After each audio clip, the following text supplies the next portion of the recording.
Welcome to the Badass Dad podcast. KDH here on the new microphones in the IronYetiStudios. So excited here, and across the table, KT. How you feeling, man? I'm good. I'm nervous I'm going to mess up some of this like really good new equipment. Oh man, I don't want to break it in too hard. I know. And the new lighting and everything. Hey, one thing I would encourage you, if you haven't started following us, check out our YouTube channel, under BadAssDads. So you'll be able to see that as well, and you can check us out. Plus, you can check out the new swag that we got. So we got a brand new shirt that we came up with. So KT is rocking it here. So show that off. We got little Badass Dads on the side there. Love it. Forging Stronger Fathers on the front. And so we're really excited about that. If you want to support this movement, we are a band of brothers committed to forging stronger fathers. And if you want to support this movement, you can go to our website, BadAssDads.org, and you can order shirts. You can hit us up with an email if you want to get one or something like that. Also, I bought a bunch of water bottles, so I forgot to bring one of those in, so we got some more water bottles out there as well. So excited about that and all that's happening as well. Yeah, definitely. We'll get that all set up on the store. So if you go to our website, these shirts will be on there. And these ones, actually, these are super. I just got this on right before before we got on the podcast. It's really comfortable. They're cut a little fitter. I like it. A little more athletic. Yes. Show off the guns, dude. Look at you. I don't have. Flexing. Oh, man, I love it. Hey, well, I got a couple things I wanted to go over today just to talk about. Life, this planet keeps on spinning, and some of you may, if you've listened to some previous podcasts, I don't think my voice always sounds like this. So I'm fighting the Bud Light virus right now. Sultry. Marge Simpson or something. But yeah, so, conversations that we're getting to have with people and things. And so I was sharing with you guys a story just a little bit ago. I'm at the gym working out, and there's a guy that I've known for a while, actually, for, 6 or 8 months. And our relationship went a little sideways, not intentional at all.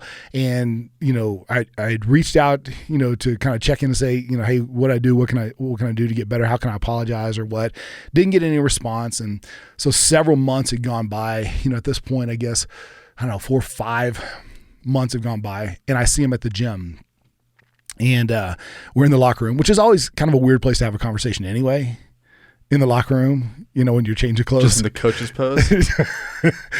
No coach's pose during that. But, I felt like, and it's one of those things that when you don't even really totally know what to apologize for, but I said to the guy, hey, I just want to apologize. I don't know what totally went sideways, but I just want to apologize for whatever it is. I want to clear the air there. And so he had his back to me, and he was getting stuff out of his locker and everything, and didn't really turn around. He goes, I accept your apology.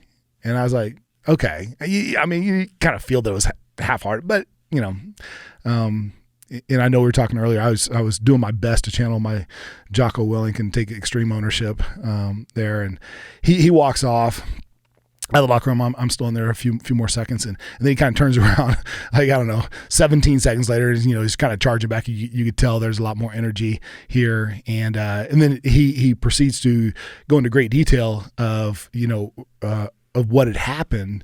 And, I got to tell you, it was tough for me, because I don't want to do anything. Hopefully I'm not an evil person.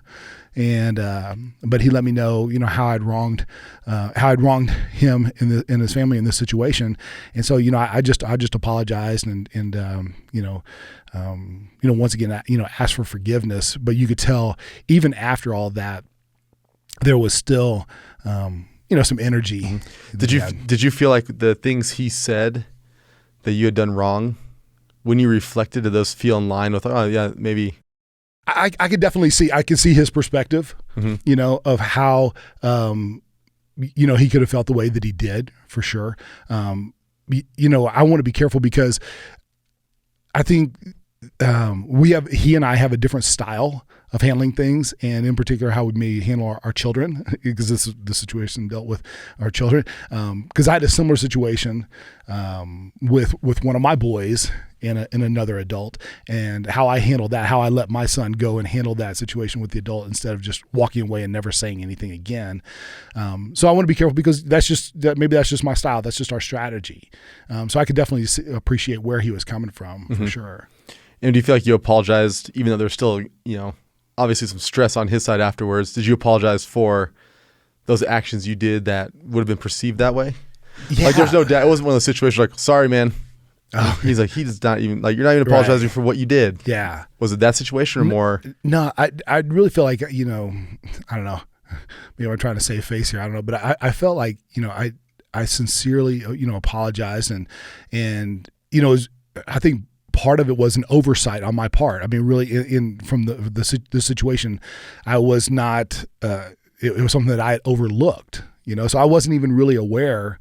And after all this time, I thought what could have possibly been the issue, I thought it was something totally different. But then, when he recounted, it was. Which I feel like that's a totally fair place to come from. If you sometimes you aren't aware when you piss someone else off. I did not even see that. Yeah. So I can definitely see you do that to a couple people.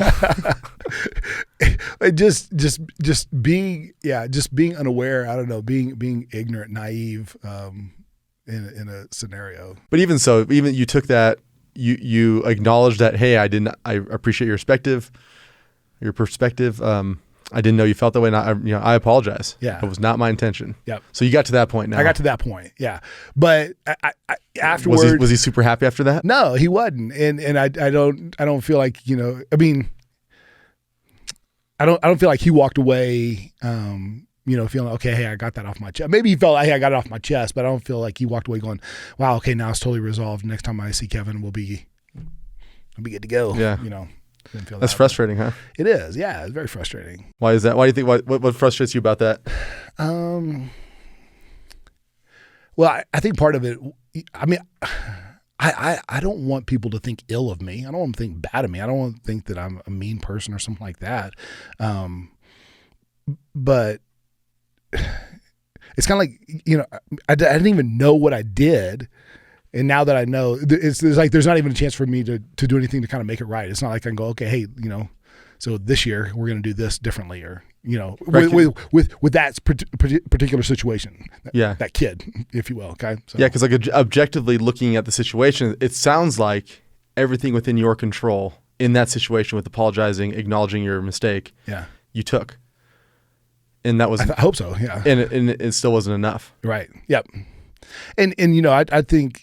And we relate this to business, we were talking a little bit before, business, family, other relationships and leadership roles that, sometimes you don't even know what it is. And sometimes people get all tweaked out on a situation, and you just happen to be the person who was like the straw that broke the camel's back. There's so many other issues that have been going on before, whether it was, my dog died and then all of a sudden this situation, or, I just lost my job and, then here you are. And, so there may be more to the story, and there usually is more to the story than we even know. Yeah. I think it's definitely our tendency. I know it's mine in that situation. He waited 17 seconds to turn around and come back at you. Yeah. Like I might've waited 24 hours and said, you know what? Like I'm going to go fix this more. Yeah. Even though we already said you did everything you could have in that situation, I think it's easy to get caught up in like, I have to continue to go fix this. Yeah. Yeah. Well, I don't know if there's a lesson in there somewhere. And I think, for all of us, just to, be able to take that extreme ownership and being willing to, apologize, when we've done wrong, or when it's been brought to our attention,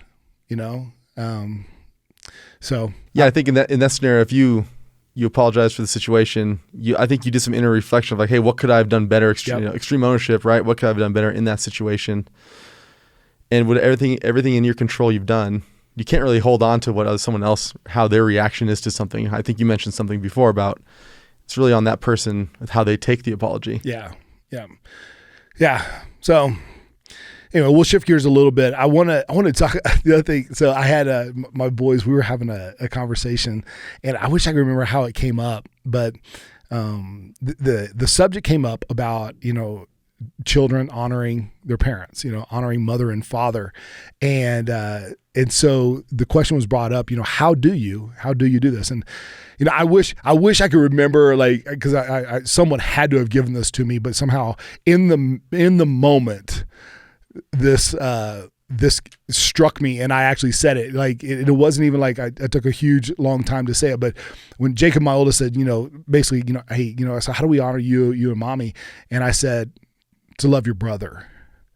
And, I think that's one of the critical things. Maybe I was Greg Gunn planted that seed in my heart, but I think for all of us to realize the way that we honor one another is yes, by loving our brothers. But, with my boys, I mentioned them, I was like, and they don't like me to talk like this, but I was like, you guys can have a longer relationship than with one another than you're going to have with mommy and I, because we're probably going to die at some point, and then y'all are going to continue to live, and hopefully you'll have a relationship. So I don't know. Did you have anything you want to add on that? No, I love that. I love that perspective. I think I'm going through some pretty challenging things in my life with my family. And I know for my mom, the fact that my sister and I get along so well, like she just moved out here to Denver, and it's awesome. And we're really close. And just knowing that my mom knows that whatever happens within our family, like we've got each other. Like we love each other, we got each other's back. And I think it's just very reassuring knowing, you spend your whole life watching over these kids and like just wanting the best for them and protecting them. And like you're and like to see them rise up to protect and love each other. I mean, I like with, when I stole the mic from you and I had that seizure moment. Yeah, yes. And just seeing, well, you didn't have the seizure, but I didn't. But your son had the seizure. My son had, my son had the seizure moment. And just like I said in that podcast, going back to the hospital and seeing my daughter's love for my son and her running up and just grabbing him, be like, I got you. Yeah. Right. I mean, it's just like that. It's hard, when you get married, when you have a child, when you first embraced your sons for the first time, there's these moments and you cannot describe the feeling of that energy. Seeing your kids love each other like that that's a moment that happens quite a bit if you let yourself just appreciate it. Yeah. That's so good. So I love that you put that perspective on there, because that's a really cool way to frame it. Well, can we talk a little bit about your situation with your brother? Yeah. Is that all right? Yeah, let's do it. Is it on the table? Sure. Okay. We're not going to edit anything, so what does it matter? You're on. But, just thinking about that and honoring your mother and father, and by loving your brother, and, this is a tough situation where he's made some poor choices and continues to make some poor choices in his life, and in choices that have affected now not only himself but clearly his family, and you go into whatever details you want on that, but now he's it sounds like he's beginning to reach out and say, hey, yeah, so my brother's dealing with addiction right now, and mental illness, and it's basically just sucking the life out of everyone around him throughout the family. And so for me, I've done a good job of just creating a wall between myself and that situation, so it does not get past me to my family. I mean, obviously, my wife and I, Molly, we talk about it, but my kids, and they're aware there's something going on, but I don't let it bring me down, right? But the challenge there comes with my mom, and that's her son, and she cannot let it go. And this is a common issue with addiction and parents with kids with addiction. And so as I'm learning more about it, just seeing how difficult it is for her to let it go. And so while I can break free from whatever he has going on and not let it impact me, now that it's impacting her, it's kind of brought me in. And same with my sister. She's getting dragged into it, getting calls in the middle of the night saying, hey, your brother just blew a point 3. What do we do with him? And we're in Colorado. Like, hey, what? So, but now the guilt is on that side. So, okay, let me ask you this question, because being a brother, that's one, but also being a father, and I don't know if you could possibly project 20, 30 years, down the road, when your kids are grown. I mean, because I think when we do that, it maybe give us a little more empathy for our mom, and just going, this is her son. Yeah, I mean, like she'll drive around to make sure he's at the meetings and appointments he's saying he's going to be at, just checking on it, make sure he's there. And I can imagine Jacob, right? Yeah. if he's in trouble somewhere in Denver and you get a call at 1 a.m., where are you going to be? I'll be there. I mean, it's like, so I might have to be whooping his ass after that, but yeah. Yeah. So I can see where my mom's coming from. Yeah. But I also see the toll it's taking on her. And so in this situation, the way I've kind of framed it and really looked at it is like, he's a grown man and can make his own decisions. There's enough support we can give him, which we've done. Yeah. But at this point, it's really changing the focus to those women in my life, my mom and my sister, and what do they need in this situation to be healthy through it. And so I think because they have the ability, I do believe, to make decisions and set boundaries and get help where he's not willing to. I think they are. And so I think we can, let's say, be the tugboat or be the lighthouse. I can't be a tugboat for him and pull him out where he's at. People with professional capabilities aren't able to. I know I can't, but I can at least influence the other two. So with your brother then and you, because one of your favorite blankets that you like to cloak yourself with is guilt. How do you deal with the cloak of guilt? In your relationship to your brother, I think where he is. We had Pastor Louis on, and that I mean, but people don't hear the conversations we have in the studio. Right. It's funny. We actually have real conversations about these life events, and then just get on and start talking through it. Right. And I remember he's told me if you look back, similar to your apology story, right? If you look objectively, I've done what I could do. Yeah. Objectively. Yep. I've been out there. I've been on interventions. I've been on suicide watches. I've been there in times of crisis to do what I can. Yeah. Right. I've done everything I can do. And like you said, the other person has to make a decision. Yeah.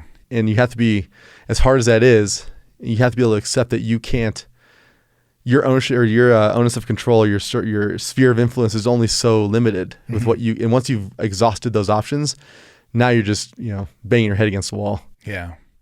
Well, and it's frustrating because you do have clearly, at least clearly to me, you have a tremendous love for your brother and your family, your sister, your mother, and yet you realize that there has to be a healthy boundary, a wall as you. Not that it's going to be there forever, but there's got to be some level of protection. Hey, I need to make sure. The phrase I used with you earlier was, I said, hey, your business is your business until your business becomes my business. Well, right now, his business could easily become your business if it got too close to your family. Yeah, especially your kids. Yeah, and if he's ever listening to this, I love him. I know he can do this. Like, he's done amazing things in his life. Yeah, right. Been through amazing adversity and gotten through. Mm-hmm. Right. And he accomplished so much, and I know he can beat this too, but it can't come at the expense of bringing everyone down with him. And that's where I believe in him and I love him. But if I sit there and let it terrorize the rest of my family and I don't do what I can in those spaces, then I'm failing. Yeah. And it's one of these conversations that, is so easy to have the theoretical conversation until it's 1 a.m. and your phone's blowing up, there, and your mom's on the other line.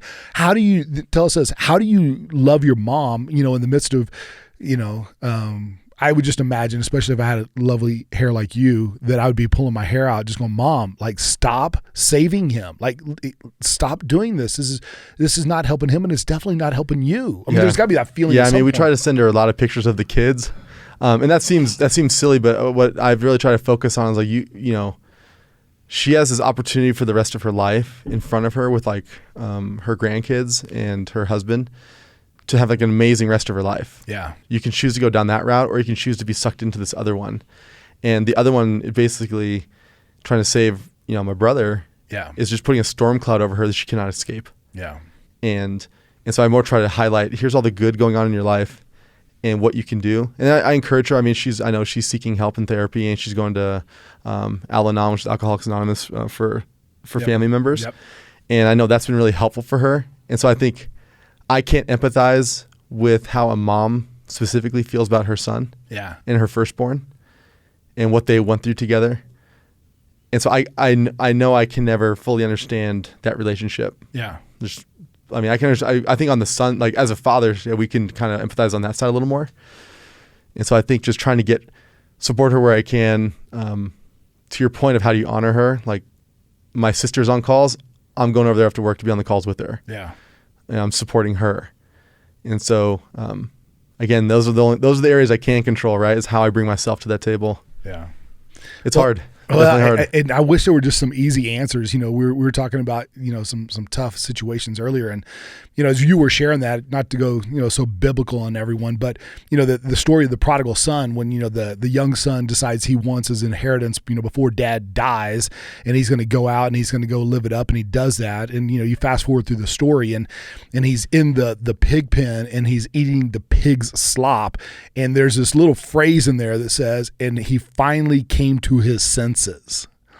And I can't help but think, how important it was for the dad. Think of all the never mentioned, but there had been sleepless nights. Where is my son? What is he doing? I love him dearly. And yet he loves him enough to let him go, and just hoping and praying that he will come to his senses. And then what does he do once he comes to his senses and he starts walking back and he's playing through his mind this is what I'm going to say, and Dad, I'll be a servant, all that kind of stuff. And Dad just blows past all that. And I think, part of us in having some resiliency in this and, preparing ourselves as badass dads is, especially when we have young kids. I'm laughing because, we are a little more than a month away from Jacob being a teenager, and like the teenage is now beginning to come out. He's just on the early fringes of puberty, but we're beginning to experience a little of that and going, wow, like life is changing here. And, he's testing boundaries, and what's all been theory up to this point now. Okay, this is reality. And how do we love and how do we prepare ourselves for those moments that, the storm's going to come at some point. We're going to be tested. They need to test their boundaries. And how are we going to love them through that? How are we going to be able to love even when they make decisions that we don't agree with? It's hard. I mean, I think you said it. I mean, in order to learn, you have to get to a point where you are able to, you have to get to a point where you can, you said, where he reached what was the word when he was eating the slop? Yeah, when he comes to his senses. Come to his senses. Yep. Someone come to their senses, it has to happen on their terms and their time in the way that makes sense for them. Like, I can't bring you to your senses. Right. I can expose ideas or conversations or maybe help interactions. Like as a parent, right? You can kind of, hey, let's go to this event together. It might be fun. Yeah. Knowing that maybe a message there will land the right way. So maybe we can love by creating opportunities and creating an atmosphere and a culture in our family that enables more opportunity to come to your senses. Yeah. Yeah. So maybe again, just kind of controlling what you can. And I think, we talked about this as the family ID and what's your family about? I think you've got these core values that are fundamental to who you are as a family. They might bump up against it, but at least have solid grounding. Yeah. It's tough though, man. You're right, man. It kicks you right in the teeth sometimes. It does. I mean, we're going through life just like everyone listening. Well, it is funny. I want to make a little shift. Something a little humorous that happened. This is a little more than a week ago. If you listen for a little while, you've heard us talk. You heard me talk about jujitsu and our relationships with guys in law enforcement and everything, and our boys. And so it's been so much fun. Well, I think it was last week. So.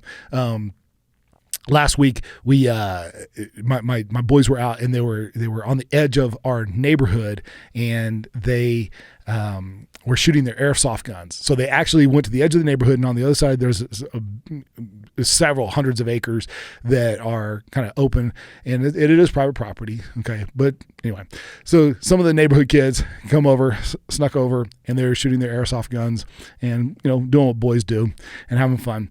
And lo and behold, the police show up.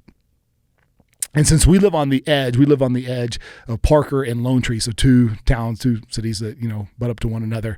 And they were in the Lone Tree side, not the Parker side. So at first the Parker police showed up, and, my boys have been around guys in law enforcement, and we've had enough conversations, here's how you do it. Here's how you handle things respectfully. So the officer shows up, and all the kids start crying. Except for my boys. Okay. And, so they're like, well, what should we do? And literally Jacob just walks up and he kind of handles the situation. And then they had to call the Lone Tree police officer, which funny, he shows up and he is a he's underneath one of the guys I train with, underneath Reed, and so I like text Reed. We're just having some fun, and guy handled it so great. But I think part of it is I just want to tell the story. It's just funny. Just you kind of wonder, hey, what are our kids going to do when they're put in that situation? Because some of the kids were saying, let's hide the guns, let's pretend like it wasn't us or whatever. And Jacob's like, no, this was us. Let's just handle it. And by doing that and being respectful and being honest, they handled it fine, and they didn't get thrown in jail or anything. But I just laughed about it. He was more concerned telling me what happened than he was the whole situation with them. But it was fun kind of just to see what happened. So here's what I did on the backside, just to have a little fun with it. So a couple of the families we're really close to, and so they live literally right down the street. So I had Jacob and we walked over to their house later that night. And Jacob is not only is he a football player, but he's a pretty decent actor. And so I was asking him, hey, how you feel like you got your acting chops? You pretty good? He goes, yeah. I said, okay, we're gonna find out. So we're gonna go over here. We're gonna see the Alvarados, and I want you to address Mr. and Mrs. Alvarado. I need you to apologize to them for taking their son into a life of crime. And so we're walking up to the door, knocks on the door, their daughter answers. They say, oh yeah, come in. And he's like, no, can I just speak to Mr. and Mrs. Alvarado, which he always says Frank and Leslie, but and so they're there. Then another dad was there, and so he kind of gets a little misty-eyed. He goes, "I just need to apologize to you for taking it." They're hugging him, squeezing, and I'm doing everything I can not just to bust up laughing. Then he starts laughing, and it was funny. So it's just a funny story. That is funny. Yeah. Oh my gosh. All right, I got one more for you. It would be great, if there were always a right decision and a wrong decision to make. Like it was crystal clear, okay? But many times in life, do you take the red pill or do you take the blue pill?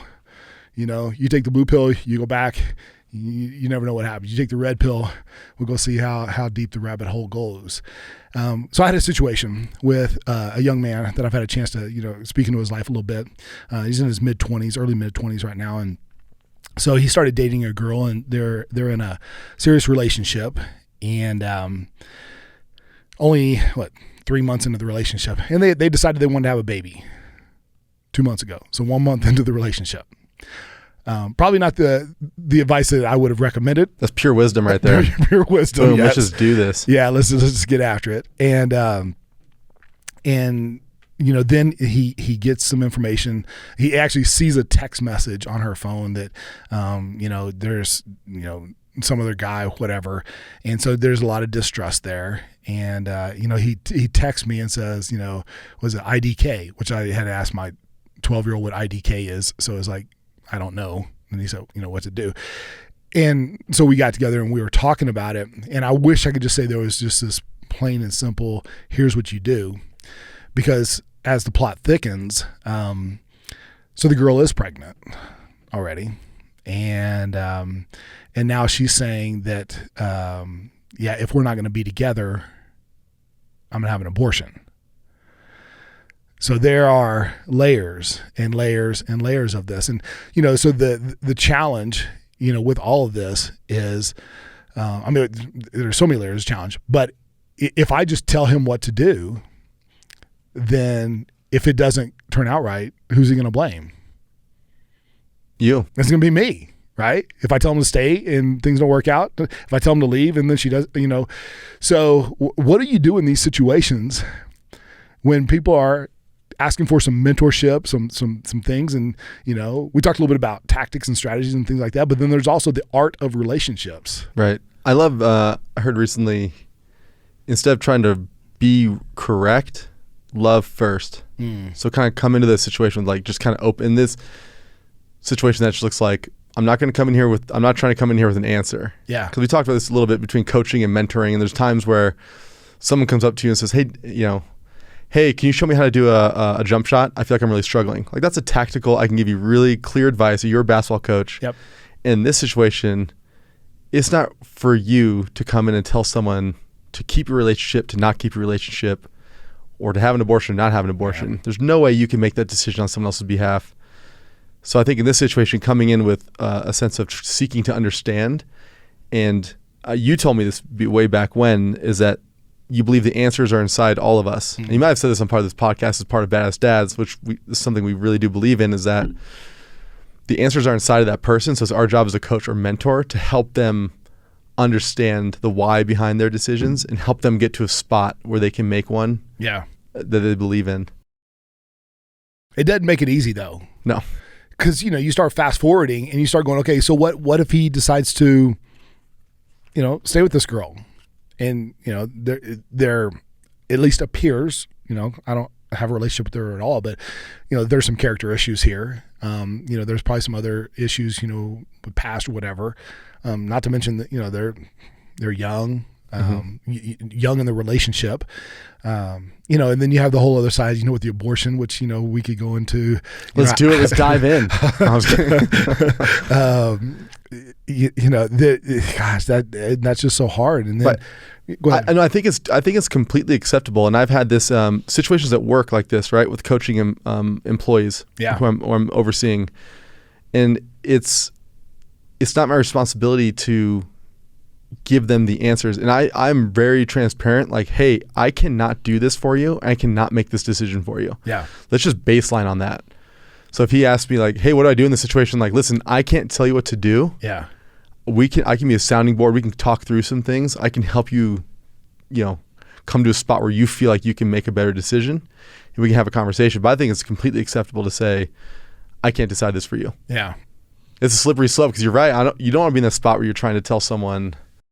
Well, it's funny because I was talking to Gretchen about it, and I said, hey, let's fast forward a handful of years, and Jacob's in this situation, and she goes, well, it's not really fair, because yes, Jacob may be in a situation, hopefully not, but he goes, Jacob will have had all these years with us, that he will have learned to make some decisions as well, that hopefully would have prevented that. And I go, okay, and so that those games you can start playing mentally. The same thing when we were talking about your brother, so what if your brother, takes it to the extreme, and decides, he's going to take his life or something like that.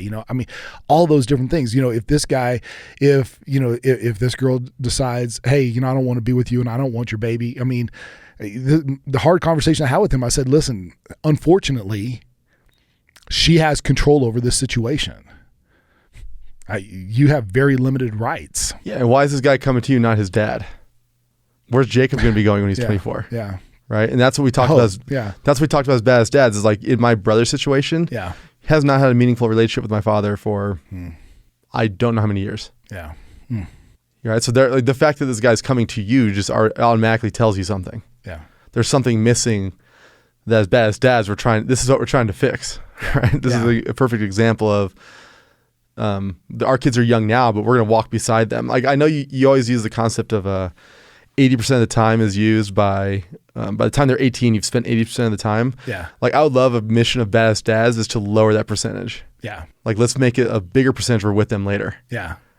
Right. I know the fact that they're in our home that much it's going to be hard to bring down, but maybe even 3% is good. Yeah. But because it's easy. Like, I project that too on the hypothetical, but I'm like, you know what?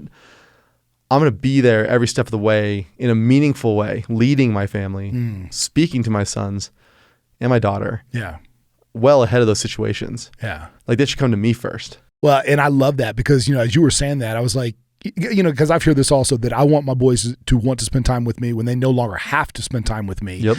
And, for them to feel secure enough in our relationship that when they do screw up, or they make a decision and now they want to try to make it right, if you will, that I would be one that they would come to, that I would be a trusted advisor for them moving forward in the future. And, one of the things I was thinking about in this scenario, this was given to me years and years ago, but when people are coming asking for advice, like people will come and say, hey, I need advice in a scenario.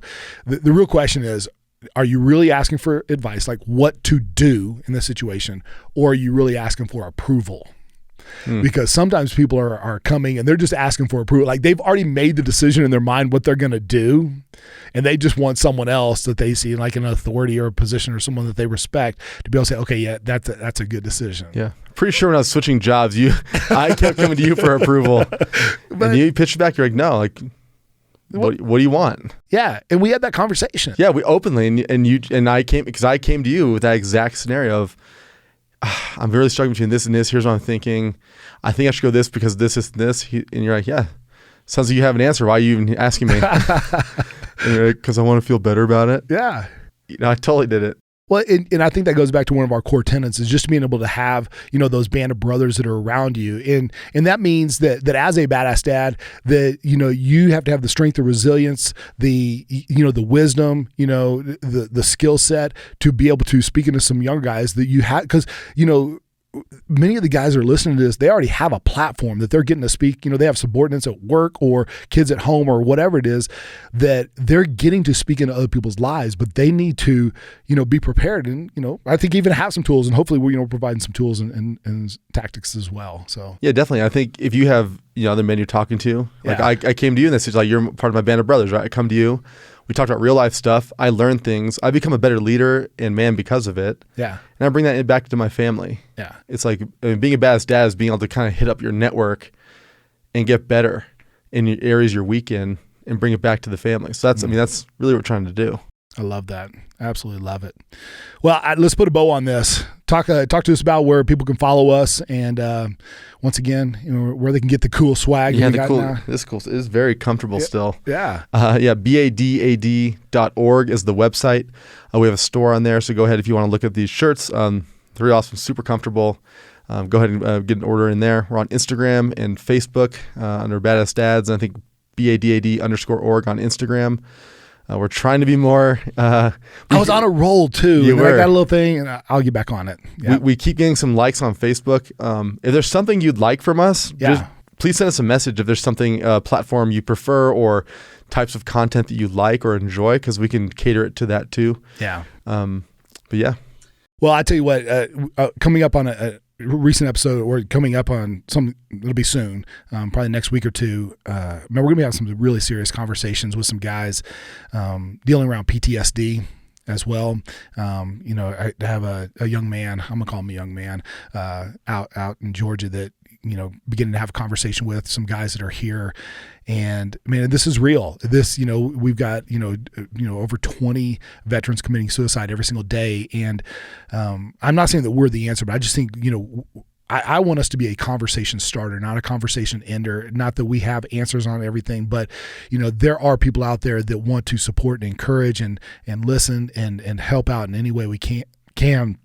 And I think it's just incredibly powerful. There's so many great tools that are out there that are helping guys, but part of being a badass dad is your willingness to humble yourself enough to be able to say, "Hey, I need some help. I need some help here." I mean, to kind of wrap up a little bit too with the story with my brother, is he was part of a private security detail in the Middle East, and so I know he does suffer from PTSD as well. So yeah, I mean, it's real. It's in more people than you think. He had surgeries where he almost died. That factored in. He was at a witness to people's deaths on accident scenes. He was in the middle. So there's things that happened where definitely that PTSD thread is there for my brother as well. Yeah. And he's definitely, I realize I don't want people, I'm fine if we don't edit this, but I want people not to think, I realize he's sick and needs help. Yeah. Professional help. But it's also okay, even though if someone's asking you for help, you don't have to be the person that I'm not equipped to deal with PTSD. I'm not equipped to deal with addiction. I'm equipped to be in hard situations and help people get the help they need. Yeah. So I just wanted I'm fine with everything we've had on here. Yeah.